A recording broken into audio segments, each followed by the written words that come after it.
কোয়েল কেন যে গেল আমি জানি না, মানে কেনই বা জড়ালো, এবার কি করবে সবগুলো নিয়ে আমার খুব ঘাঁটা লাগে। এটা আমার মনে হয় মমতা ব্যানার্জির একটু শিক্ষা হলো করে। উনি যাদেরকে ভেবেছেন যে আমি তাদের পথ দেখালাম, আসলে তারা যে ওনাকে দুমড়ে মুচড়ে নিজেদের পথ তৈরি করে নিয়েছে সেটা উনি বুঝতে পারেননি। এখন বুঝছেন যে এই মুহূর্তে পাশা উল্টেছে সেই মুহূর্তে ওনার পাশে আর কেউ নেই।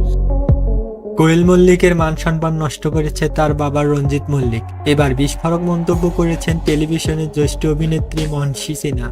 কোয়েল রাজনীতিতে আসা আমার ক্ষুদ্র মাথায় ঢোকেনি। টলিউড অভিনেত্রী মানসী সিনহা এক বিস্ফোরক মন্তব্য করেছেন। টলিউড ইন্ডাস্ট্রিতে বয়েছে পরিবর্তনের হাওয়া।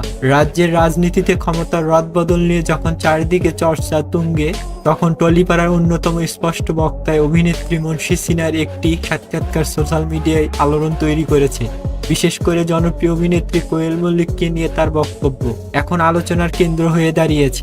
সম্প্রতি এক সাক্ষাৎকারে মানসী সিনহা বর্তমান সময়ে তারকাদের রাজনীতির যোগদান এবং দলবদল নিয়ে কড়া সমালোচনা করেছেন। তিনি সরাসরি কোয়েল মল্লিকের রাজনীতিতে আসা নিয়ে বিস্ময় প্রকাশ করেছেন। তিনি আরো বলেন, কোয়েল কেন যে রাজনীতিতে গেল আমি জানি না, আমার ক্ষুদ্র মাথায় এখনো ঢুকেনি। তিনি আরো যোগ করে বলেন, কোয়েল এটি বিভ্রান্ত হয়ে করেছে। বেশি টাকা অর্থবিত্তর লোভে তারা রাজনীতিতে পা দিচ্ছে। তিনি স্পষ্ট জানান, কোয়েল মল্লিক সেই লোভে পা বাড়িয়েছে।